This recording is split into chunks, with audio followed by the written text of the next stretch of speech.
"You don't fit in here, Grandpa. Just don't make it awkward, okay?" That's what my grandson whispered to me at the entrance of his school auditorium. Not even a hello, just that. And the worst part? I nodded. I nodded because it wasn't the first time someone I loved looked at me like I didn't belong. Last year, when I showed up at his soccer game in my worn-out coat and boots that have seen more years than most of the people in that crowd, his father, my own son, pulled me aside and said, "You really don't have to come if you don't feel comfortable around everyone else." Everyone else. Translation: people with pressed shirts and leased SUVs. People who didn't grow up fixing fences and patching roofs on weekends just to get by. I remember standing there in the school hallway, watching my grandson walk ahead of me. He straightened his tie as he joined a group of parents and classmates, laughing easily, blending into a world that seemed too polished for me. He didn't introduce me. He didn't even look back. I found a spot near the back of the room, by the folding chairs that had seen their share of school plays and forgotten speeches. The decorations were expensive. White tablecloths, branded balloons, lights strung across the ceiling like it was a gala, not a school event. Someone had rented a string quartet. A quartet for a scholarship banquet. I sat down slowly, careful not to make a sound. I didn't want to draw attention. My flannel shirt had a soft tear near the cuff, and my coat still carried the scent of sawdust from my shed. I looked around and saw people with manicured nails and watches that cost more than the first truck I ever bought. I could have left. I should have, maybe. But something inside me said, stay. Stay, even when you're not wanted. Stay, even when you're not seen. Because this place, this school, meant something to me once. Before it forgot, the microphone cracked. A voice echoed through the hall. "Welcome to our annual scholarship evening, where we celebrate those who shape the future." I smiled bitterly. They had no idea. No idea that the man sitting in the back, the man who didn't fit in, had once helped lay the bricks of the very foundation they stood on. But that night, I said nothing. I just sat, hands folded, eyes forward, heart quiet. Because sometimes the loudest thing you can do is listen and wait. Wait for the moment the truth walks back into the room. Uninvited, uncelebrated, but undeniable. Friends, let me take a short pause. Would you mind sharing in the comments? Where are you listening from? And more importantly, has anything like this ever happened in your life? Your stories matter too. If this story touches your heart, please consider subscribing and sharing this video. That's the best way you can support our channel and help us keep telling stories that deserve to be heard. Now, let's continue. The program booklet was glossy, thick, printed like a wedding invitation. Names lined its pages in golden font. Award recipients, sponsors, honored guests. My name wasn't there. I ran my fingers across the edges of the paper as I sat beneath the low lights of the banquet hall. The smell of catered food drifted through the air. Roast chicken, soft bread, something sweet, baking. A dozen names were announced with applause and formal smiles, but none of them mine. No mention, no nod, not even a seat card waiting for me. I wasn't even at a real table. They gave me a chair at the edge, near the exit doors, the kind of place you give someone when you're not sure if they'll stay, or if you even want them to. I didn't mind the chair. I've stood for longer and been welcomed less. But it was the way people glanced at me. Quick, tight-lipped looks, like they were trying to figure out who I was and how I'd slipped in, that stayed with me. A teacher passed me twice before finally asking, "Are you with one of the families?" I nodded once. She smiled like it cleared nothing up, then walked away. I looked toward my grandson. He sat at the center table, surrounded by classmates and polished parents. The lights were warm on his face, and he laughed easily with the others. He looked like he belonged there, and maybe he did, but he didn't once glance back to where I sat. I remembered when he was little, no more than 5, clinging to my leg at the grocery store because the world felt too big. He used to call me Pop in that way only a child can, like it was both a name and a refuge. He used to sit in my workshop for hours, watching me polish old tools, asking questions I always had time to answer. That boy was gone, and in his place stood a young man who now saw me as excess. I was the part of the past that didn't make it onto the brochure. And the cruelest part wasn't being forgotten. It was being remembered as an inconvenience. As I sat alone, surrounded by the soft chime of silverware and laughter that didn't include me, I didn't feel angry. I felt hollow, like the walls I'd helped build were now made of glass, and I was on the outside looking in. No one said I didn't belong. They didn't have to, because silence, the kind dressed in politeness, can be the loudest rejection of all. But even then I stayed, not because I hoped to be noticed, but because I knew something they didn't. Something they would all soon remember, whether they were ready or not. The speeches paused for a break, and people began to scatter. Toward the buffet, the restroom, the photo wall, with the school's crest in the background. I stood up slowly, more from habit than necessity. Years of joint pain taught me how to rise without drawing attention. My legs moved almost on their own, guiding me away from the clinking cutlery and forced conversations, down a side hallway that had once been just bare concrete and fluorescent hum. The corridor was quiet now. The overhead lights buzzed faintly. I walked past the trophy cases, the wall of distinction, rows of framed smiles frozen in time. Donors, athletes, graduates with honors. The polished glass reflected my figure faintly as I passed, like a ghost that no longer had a place in the story being told. But I remembered. I remembered when these walls weren't lined with plaques, but with scaffolding. I remembered the smell of paint and dust, the echo of hammers hitting steel, the days when this corridor wasn't a hallway, but a vision, unfinished, uncertain, and still full of hope. I remembered hauling boxes of tiles with a few other volunteers. I remembered working weekends, fixing water leaks, installing the very pipes that still ran under this floor. I remembered when none of this existed, not the polished trophies, not the shining lights. Just an idea that education could change lives, if only someone would build the space for it. And so we did. No title, no paycheck, just calloused hands, tired backs, and the belief that building something bigger than yourself was reason enough. I stopped near the cafeteria doors, ran my fingers along the brick wall. The paint had changed color over the years, now some sterile shade of white, but beneath it I knew what lived, the layers of effort, the sweat of nameless men and women who'd worked not for applause, but because they believed this place might become something beautiful. I was one of them, and yet tonight I was a stranger walking a hallway I helped build. I turned and looked back toward the banquet hall. The laughter echoed faintly far away, almost unreal. Their celebration was genuine, perhaps, but it was built on the backs of stories they had long since buried. They celebrated success, but forgot the sacrifice. They handed out awards, but erased the hands that paved the way. And still I didn't speak. Not yet. Because I knew truth waits quietly. In brick, in silence. In the echo of footsteps down a hallway that remembers, even when people forget. I had just returned to the edge of the banquet hall, my thoughts still wrapped in dust and memory, when he finally walked up to me. My grandson. He adjusted the collar of his dress shirt, glancing around to make sure no one was watching. There was a tightness in his jaw I hadn't seen before, a tension that didn't belong to a child, but to someone trying too hard to prove he wasn't one anymore. His eyes met mine for only a second. "If anyone asks," he said under his breath, "just say you're a neighbor, okay?" Then he turned away, just like that. He didn't wait for my answer.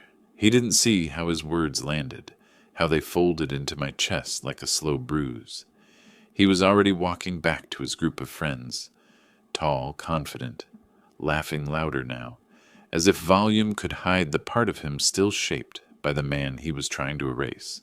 I stood still, a neighbor, not grandfather, not family, not someone who once held his tiny hand as he crossed his first street, not the man who built him a wooden swing in the backyard when his father was too busy to care, just a neighbor.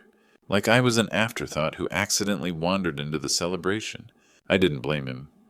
Not entirely. The world had taught him that status mattered more than stories. That image mattered more than origin. He was trying to blend in, to look polished, to belong. and an old man with calloused hands and shoes that had seen too many winters didn't fit into that image. I looked down at my own palms, the same hands that once lifted him high above the kitchen table so he could see the birthday candles flickering, the same hands that fixed his broken toy truck, piece by piece, while he cried in frustration. He didn't remember those moments. Or maybe he did, and that was the problem. Maybe he remembered them too well, and now wished they'd stay buried. The music swelled again inside the room. Someone clinked a glass, starting another speech. Applause followed. I stood by the wall, unnoticed, forgotten. No one asked who I was. No one had to. He had already answered for me. In the way he looked away, in the way he smoothed his shirt, checked his reflection in the window, and pretended I wasn't real. And still I didn't leave, because deep inside, something stronger than pride held me there. It wasn't vengeance. It wasn't hope.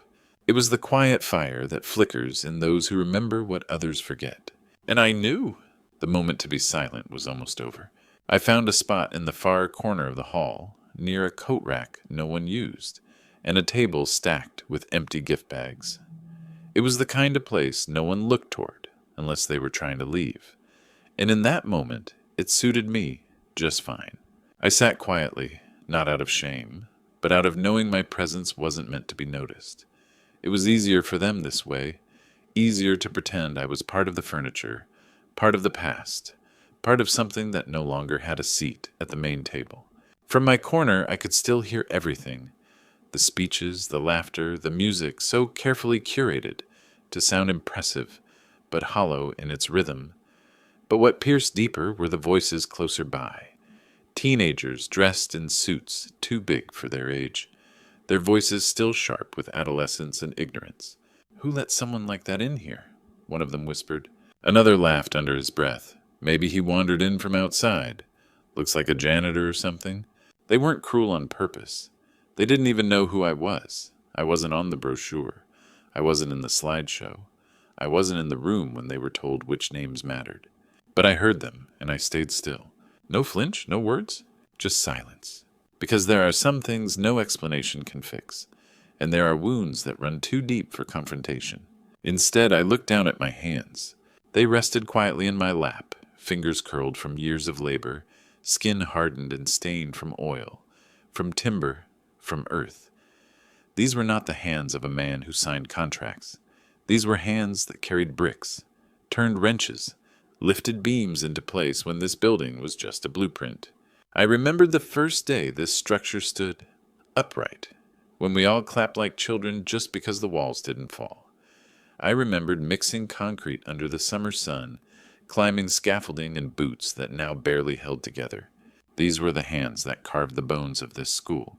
And now to these students, my grandson included, I was invisible, or worse, a symbol of what not to become. But I didn't hate them for it. They didn't know. They hadn't been told. They had been handed a story scrubbed of the names that built the first chapter.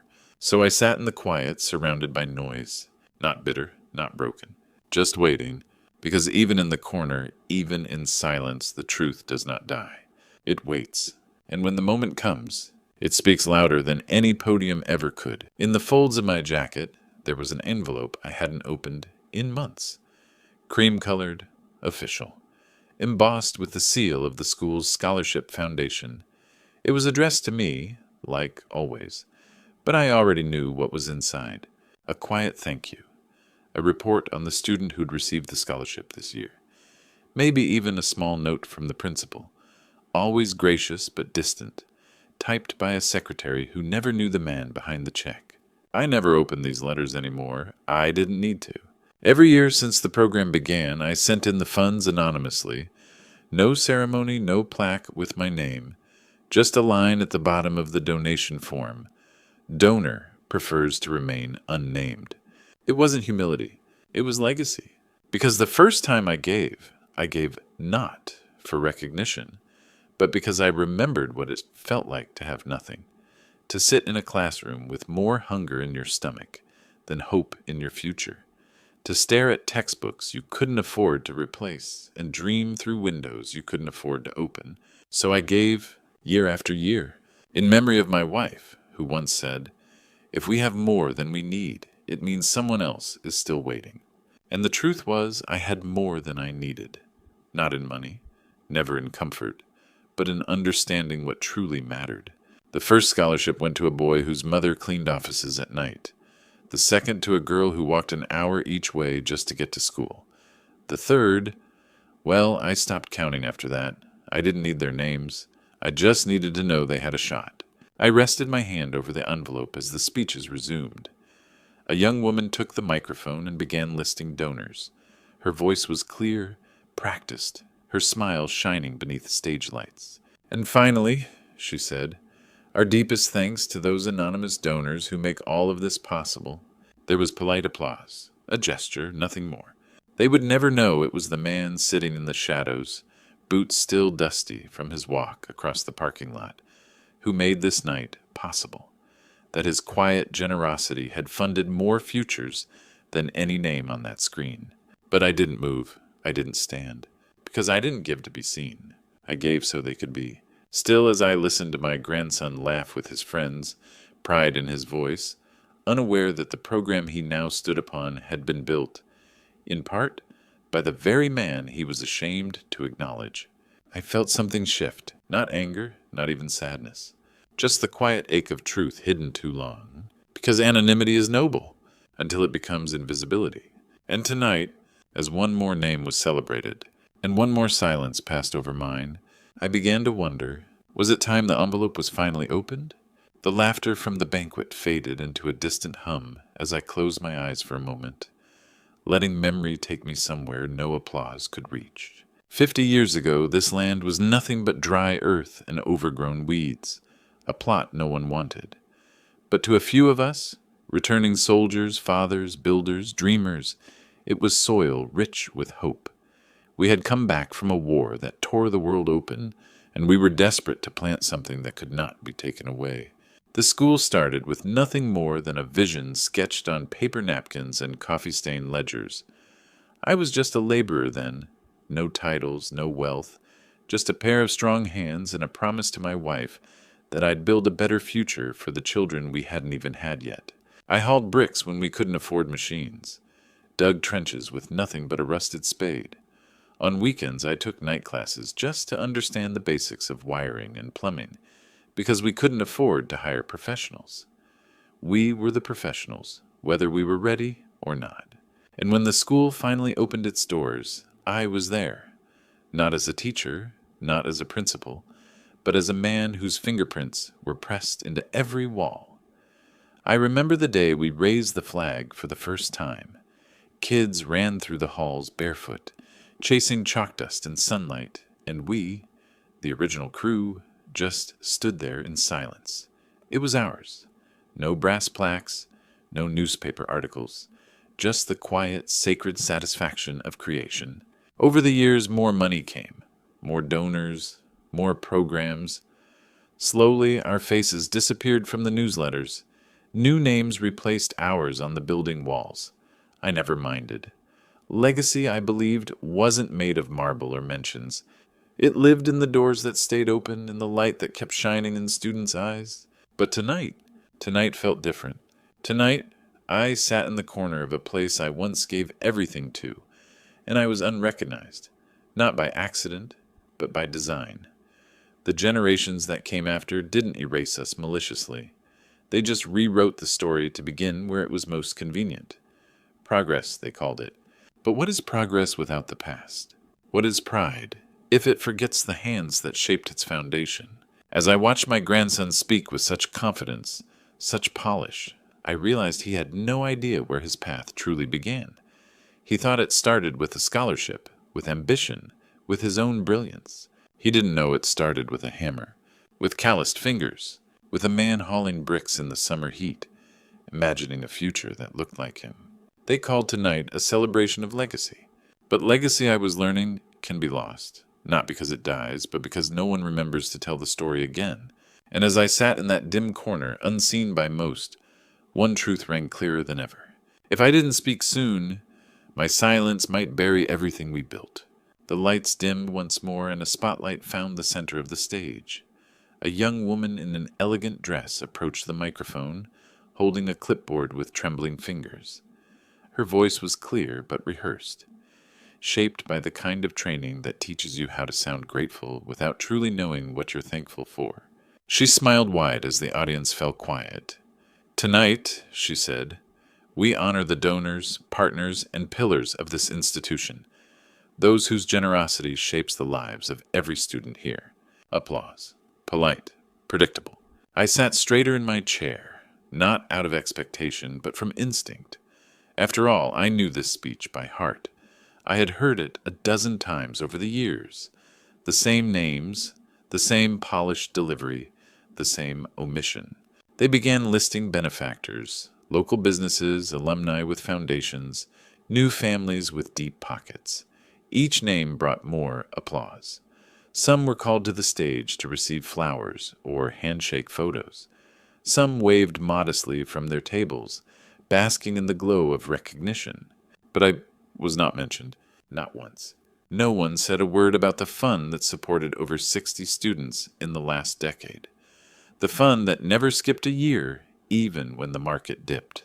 The fund that always came through when other pledges fell short, because I'd asked for anonymity. And over time, anonymity had turned to invisibility.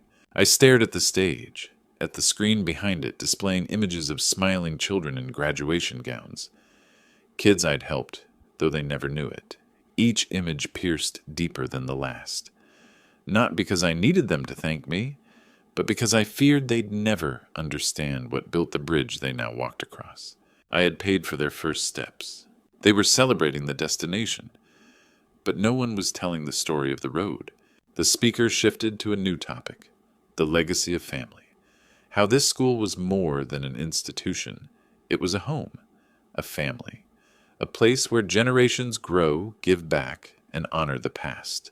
And still, my name did not come. Not a whisper, not a passing line. The boy sitting 2 tables ahead, the one who'd received this year's scholarship, stood and waved to the audience. His parents cried. I recognized the pride in their eyes. I had once worn it too. But when he was asked on stage who he'd like to thank, he named his teachers, his mother, and the school board that made the scholarship possible. My breath caught, because the school board had merely signed the paperwork. But the man who once worked 3 jobs to make sure the fund never ran dry, he was still sitting in the corner, his name never spoken. My grandson looked back at me briefly, only briefly, and then turned away again as if watching this unfold made him nervous, or ashamed, or worse, indifferent. I wasn't angry, not truly. I was something harder to name, because tonight I realized something far more painful than being forgotten. I had taught everyone how to move forward, but I'd never taught them how to look back. And in that silence, elegant, orchestrated, spotless, a legacy quietly unraveled, thread by unspoken thread. But deep inside, something had begun to stir. It wasn't pride, it was purpose. Because sometimes, the most important name is the one you have to say yourself. I hadn't noticed him at first. The crowd was moving again, servers weaving between tables, music starting up softly in the background, young voices rising with that energetic rhythm that only comes when speeches are done and no one is watching the door anymore. I was still seated in the same corner, hands folded, envelope untouched, when I felt a gentle tap on my shoulder. I turned. There he was, thinner than I remembered, with a slow gait and a familiar weariness in his eyes. His beard had gone completely white, and his hands trembled slightly as he adjusted his glasses. But I knew that face. I knew it from long ago, back when both of us had more fire than time. "Walter?" he said quietly, almost like he wasn't sure if it could really be me. I nodded. He pulled out the chair beside mine without asking, like old friends do. His name was Richard, a teacher, one of the first to work here when the school still had classrooms with broken heaters and chalkboards we salvaged from another district's trash. He had been one of the few who believed in what we were building, not just in wood and stone, but in minds and futures. We sat in silence for a moment, both of us older now, both watching a school that no longer remembered our names. "I heard," he said finally, "that you still fund the scholarship, every year, quietly?" I looked down, suddenly more aware of my shoes. worn, polished that morning out of habit. I nodded again, slowly. I just wanted them to have a chance. He smiled, but there was something in his expression, a sadness that lingered behind the kindness. You know, I never forgot what you did for my son. When the fire took our house, it wasn't just the donation. It was you showing up with tools, sleeping in your truck until the rebuild was done. I shook my head gently. It was just what needed to be done. Richard leaned forward. But that's exactly why they need to know. Why are you still silent, Walter? Why not let them hear the truth? And for the first time that evening, I spoke more than a few words. Because I didn't do it for speeches, or trophies, or applause. I did it so someone else could sit in a warm classroom, so they could feel like they belonged. I didn't need them to know my name. I just needed to know they had a future. Richard was quiet for a long moment. Then he placed his hand gently over mine, his old fingers worn from decades of holding books and chalk and broken hearts. I know, my friend, but there's a difference between doing it quietly and letting your story disappear. He stood slowly, offering me one last glance, not pitying but proud. And as he walked away, something deep within me shifted. It wasn't that I suddenly longed for the spotlight, but maybe the story wasn't just mine anymore. Maybe it belonged to every student whose name had been called tonight. Maybe silence had served its time. And maybe the truth, the whole truth, needed to be spoken not for me, but for them. The lights dimmed again, gently, like the evening itself was leaning in to listen. A murmur passed through the audience. Not excitement, but curiosity, the kind that floats in after the main event is over and something unexpected begins. On stage, the master of ceremonies, a tall, polished man with the confidence of someone used to being heard, adjusted his microphone. His voice cut through the gentle chatter with practiced clarity. And now, before we close tonight, he said, we have one more moment of recognition. A surprise, even for many on our own staff.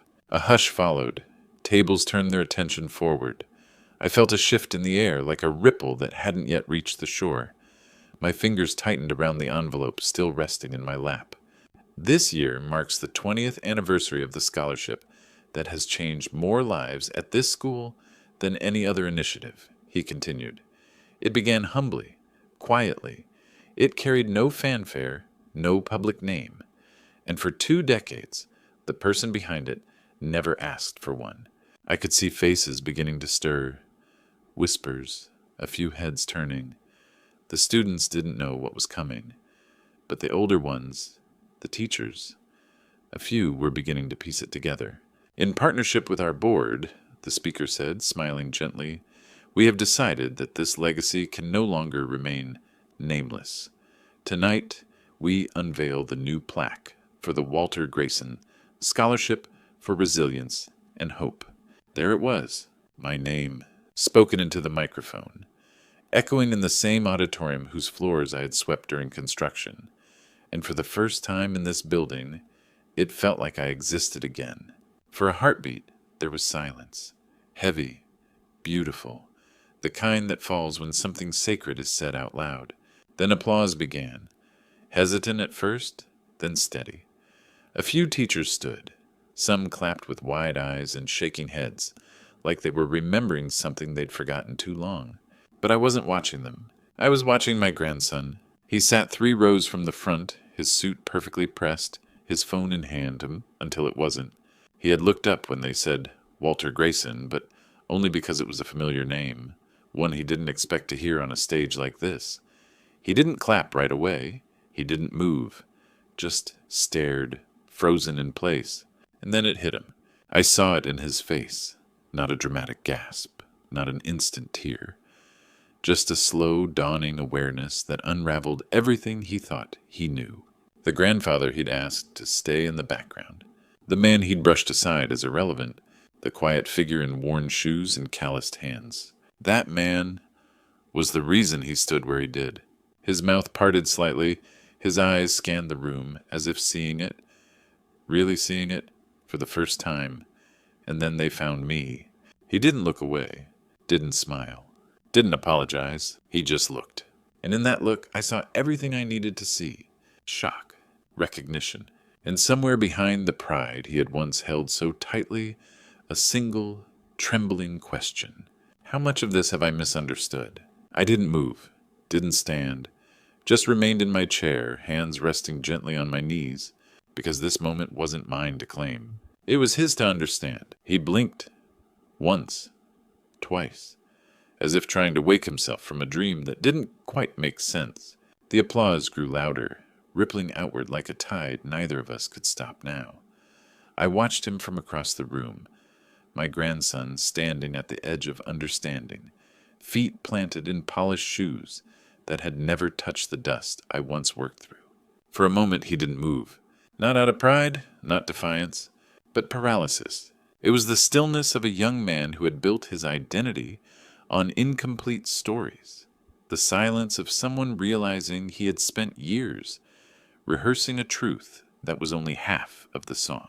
His hands hung by his sides, his phone still locked in his palm, but it was no longer his shield. His gaze was fixed, like a spotlight had turned inward. He looked left, at his classmates, some of them now glancing toward him with questions. He looked right, at teachers, staff, and guests rising from their seats. But all he could really see was me. I wasn't smiling. I wasn't crying. I was still calm. A mountain that had weathered too many storms to fear another one now. In that instant, the room wasn't a hall. It wasn't a school. It was a mirror. And in it, he saw not who I was, but who he had forgotten I could be. The plaque, newly revealed on the side wall, gleamed beneath the soft lights. Walter Grayson Scholarship for Resilience and Hope. A name etched in metal. A name he had once wished would stay hidden in the shadows. And now it refused to be silent. He took a step back. Just one. Almost unnoticeable, like the ground itself had tilted. And then the weight hit him. Not from the crowd or the cameras or the revelation, but from the memory of every time he had said, "You wouldn't understand. Just stay out of the way. You don't fit in." He had said those things not because he believed I was lesser, but because he hadn't yet realized where greater begins. I knew that look on his face. It wasn't shame, not yet. It was the fragile moment before the heart learns to kneel, before pride folds into humility, before noise gives way to truth. And as the applause roared around him, not for him, not for his accomplishments, but for a man in worn shoes and quiet legacy, he stood frozen in the fire of awakening. The boy who once asked me to stand in the shadows had just seen what light truly looks like, and I didn't need him to speak. Not yet, because for the first time, he was finally listening. It started slowly, like a ripple across still water. One person broke from the rows of seats. A woman, middle-aged, eyes full, walked toward me through the low hum of voices, her hand clutching the program folded in half. She stopped just in front of my chair.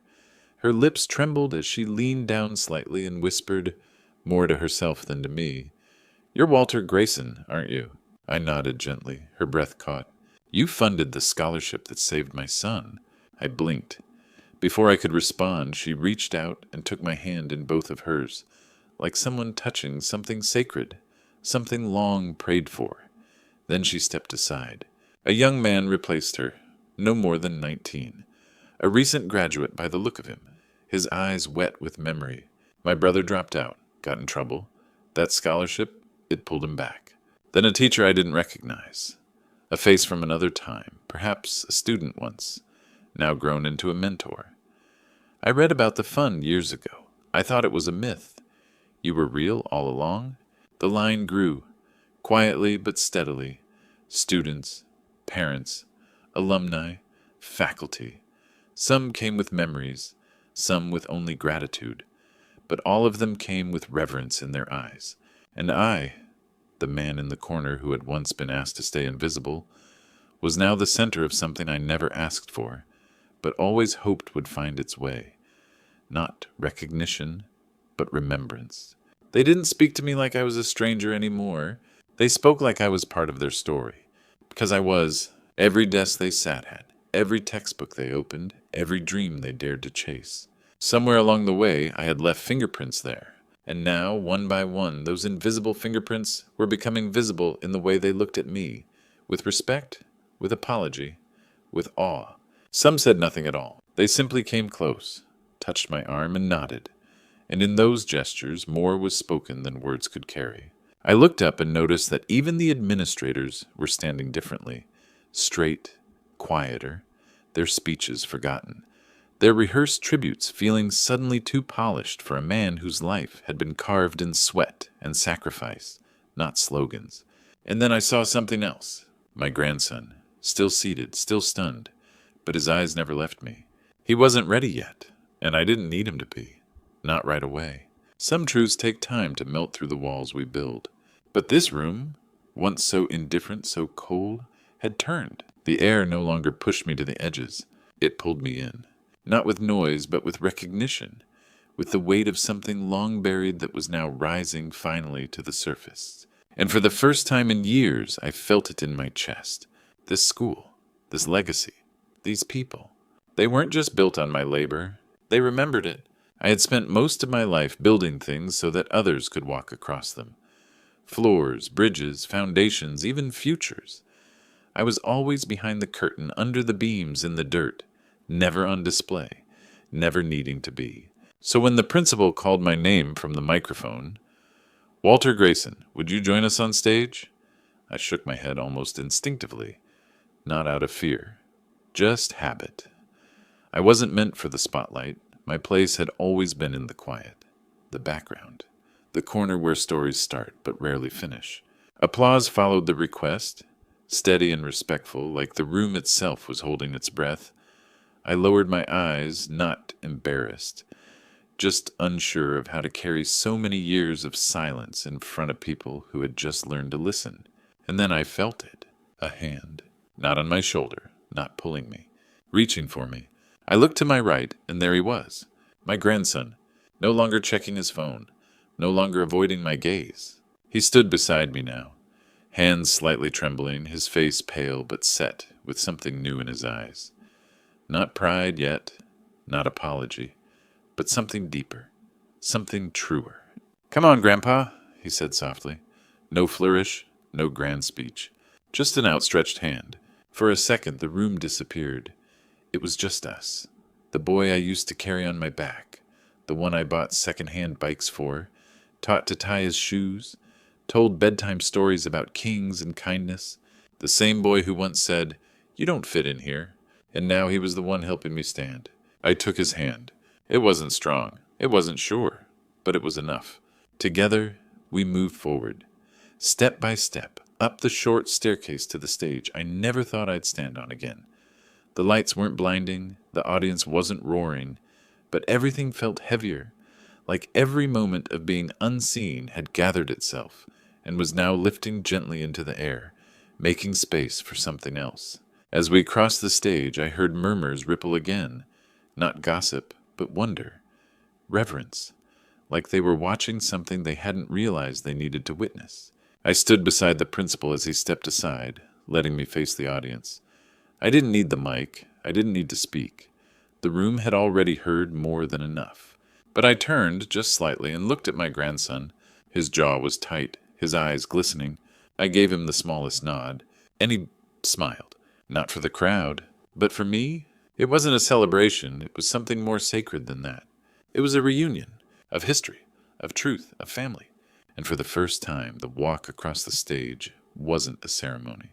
It was a bridge between silence and story, between a forgotten name and a remembered legacy. He stood in front of the plaque, the room behind him beginning to fade into quiet conversation, shuffling feet, a few lingering glances, but he didn't move.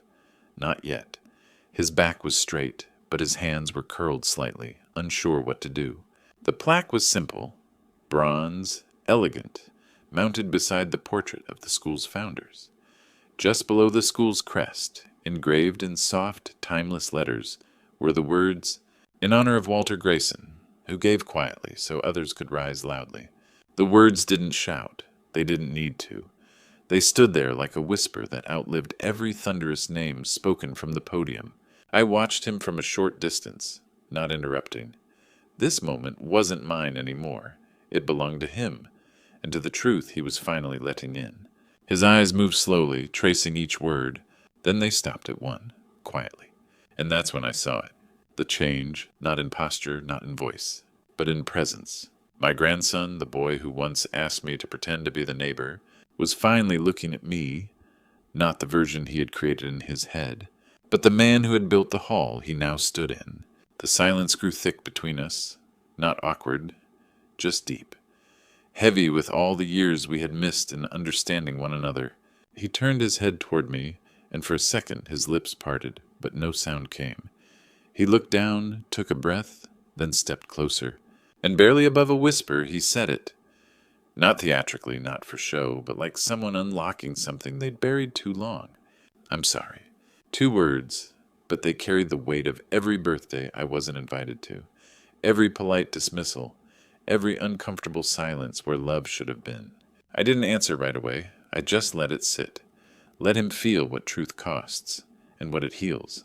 When I finally did speak, I didn't lecture, I didn't explain, I didn't relive. I just said softly, "You saw it now. That's all I ever needed." He nodded, and something inside him cracked open. Not in pain, but in release, as if all the armor of ego, fear, and embarrassment had finally become too heavy to carry one more day. I reached out and rested my hand on his shoulder, not to console, to connect, because that's what love does. It waits, it endures, it bleeds quietly while others shout over it, until one day it's finally seen. And when it is, it doesn't scold, it simply stays. I didn't wait for the final applause, didn't linger for the photos or the polite exchanges of praise. When the last speech began, I slipped quietly through the side aisle, my old shoes barely making a sound on the polished floor I had once helped lay, brick by brick, barefoot in spirit, years before my grandson's name ever graced a desk here. I didn't leave in anger, not this time.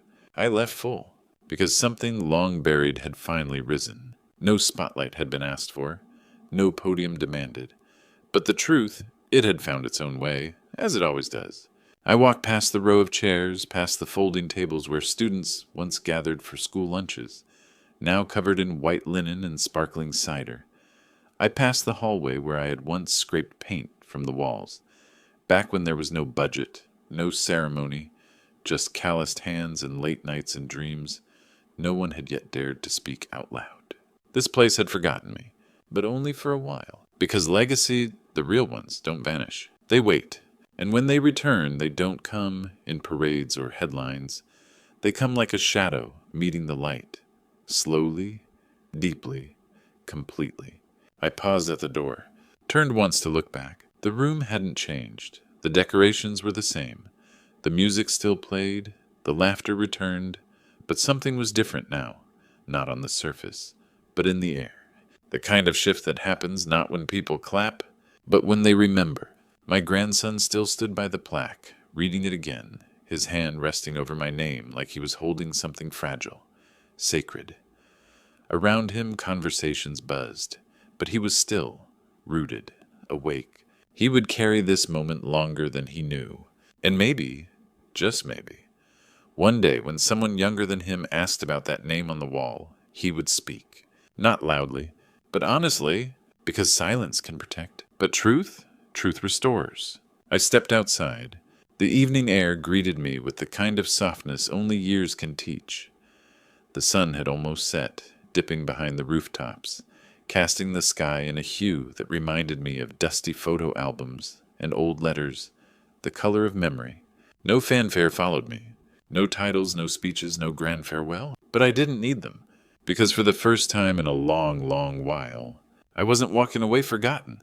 I was walking away seen, not as a guest, not as a burden, but as a part of the foundation. The room didn't just remember my name. It remembered my story. And that was more than enough.